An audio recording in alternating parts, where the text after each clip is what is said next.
You're listening to the Scotiabank Market Points podcast. I'm your host, Greg White. Market Points is part of the Knowledge Capital series, a collection of audio, video, and written commentary from Scotiabank Global Banking and Markets leaders designed to provide you with timely insights and analysis. The investment community has embraced ESG, with more and more institutional investors formalizing ESG analysis into their investment theses. Breaking down the ESG components, environmental factors have certainly captured most of the headlines for some time, as nations and corporations have recognized the climate crisis and have been taking steps to address and reverse negative environmental impacts before it's too late. Governance factors have even deeper roots. Institutional investors have been evaluating and calling for stronger board stewardship for decades now. But aspects of the S, the social factors, have been comparatively ignored. As the veil of unconscious bias lifts, institutional investors have realized that diversity and inclusion in an organization is actually a predictor of superior performance.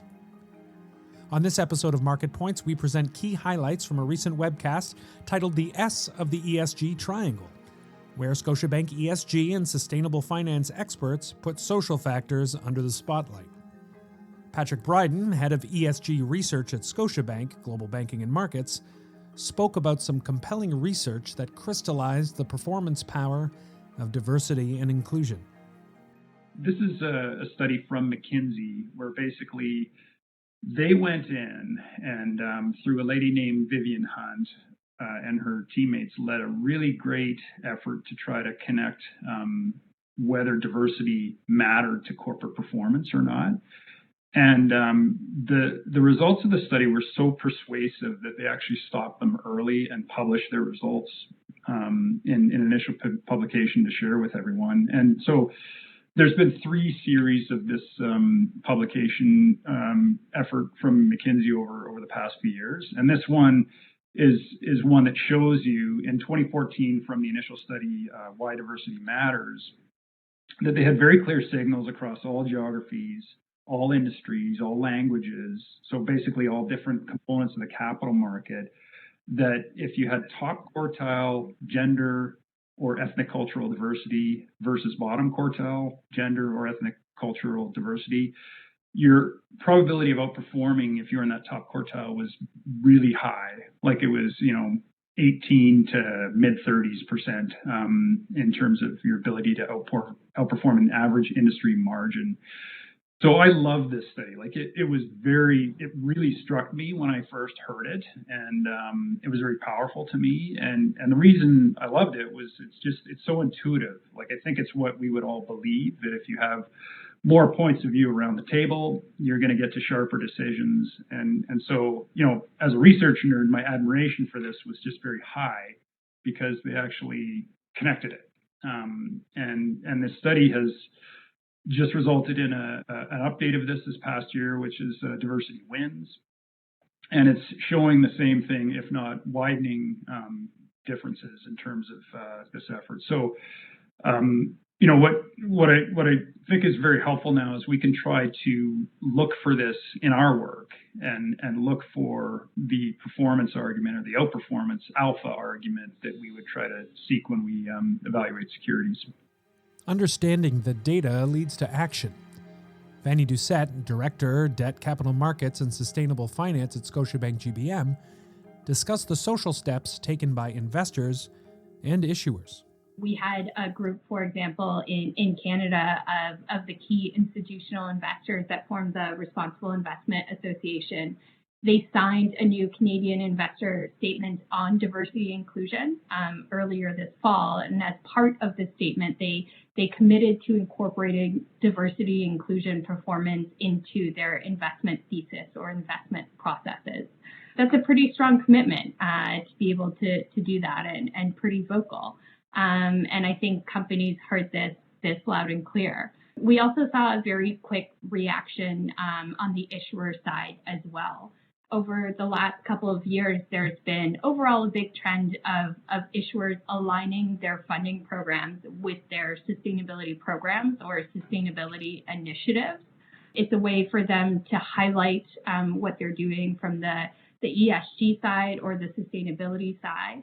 And as we talked about, social factors have been becoming more prominent, and same with diversity and inclusion. So after the George Floyd incident and the Black Lives Matter movement, we saw actually a few issuers come to the bond market and finance initiatives that support BIPOC communities. So we had one large major U.S. bank do an equality progress bond that directly supported Black and Hispanic communities and Black and Hispanic owned businesses. So again, raising awareness that they're supporting these communities. We also had Google or Alphabet. They did the largest sustainability bond that was ever issued. They issued almost $6 billion of sustainability bonds, and one of their use of proceeds was to help fund their support for Black business owners and Black communities. So again, they're directly taking a stance and calling out how they're providing support through the financial instruments that they're issuing. And I do think we're going to see more and more of these types of transactions. It's been a trend with very larger entities, and I say entities because it's companies, it's governments, it's SSAs that on the sustainable finance side, instead of doing very general funding, they're actually looking at doing specific funding, as I mentioned before, to call out specific issues that matter to them as a company. As well. So it was very interesting to see the reaction from the capital markets and the innovation in terms of the products offered. Companies can no longer afford to stay silent and inert on social factors. Here's Patrick Bryden. The corporations have a real obligation to basically listen. And when we say listen, it's not just sort of listen and go away to some room and come up with some report. It's really deeply engage with everybody in the organization, and to not really sit there and say, okay, I hear your problem. I think it's more that the problem isn't even theirs. This exists, and so I think corporations have an obligation to listen so as to figure out how to help and think through how to support everyone in addressing racial inequality. So the next thing then is dialogue. And again, this has to be genuine in a search for understanding. And there are clearly risks in making missteps.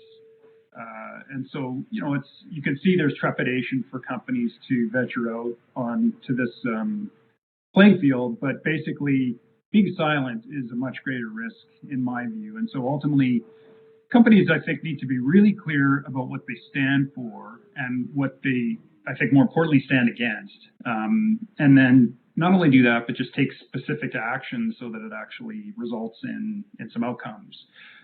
This process, in our point of view, starts at the top, and it's a fundamental culture issue. But it's also got to be, at the same time, authentic and from the grassroots perspective. So, it's one thing to say it, but I think it's an entirely different step to actually root out these issues. And so it's a process, and it involves everyone in the organization from top to bottom. And I think companies and, frankly, employees, executive boards, they have to live it and to be conscious to stamp it out everywhere. So that's inside the business. It's outside with customers, supply chains. It's everywhere.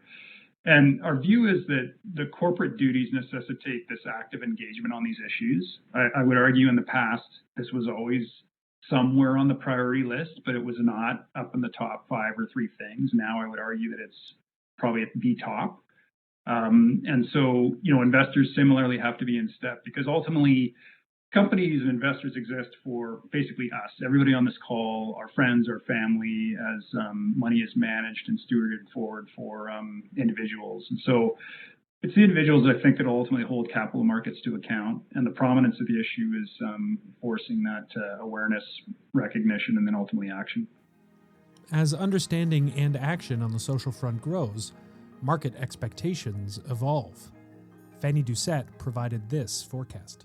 Yeah, and I think thinking about the very near future and taking a cue, and again, from a sustainable finance lens, taking a cue from what we saw on the environmental side or the green side, I think what's going to change in the very near term is the focus on gathering data and seeing data. I think investors are going to demand diversity and inclusion data from the companies that they invest in. Companies are going to have to start gathering that. They're going to have to start reporting on that. Once they see that, it might be eye-opening for them once they actually do the calculation. But once they do, I think there's going to be greater focus on diversity and inclusion initiatives, and I think how successful those initiatives are as well. I think another trend, I do expect the focus on diversity and inclusion from a financing perspective to continue. It continues to be very topical in a lot of client conversations that I have.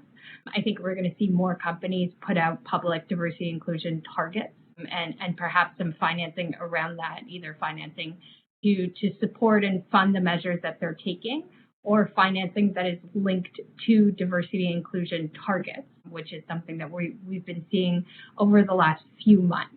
And once you have financing and funding that is linked to these factors like diversity and inclusion, I think it keeps companies honest, and it really forces them to try to achieve those goals and hopefully pushes this further. You've been listening to key highlights from Scotiabank's webcast, The S of the ESG Triangle, brought to you by the Scotiabank Women Initiative for Global Banking and Markets. More information on the initiative and upcoming webcast can be found on our website, gbm.scotiabank.com.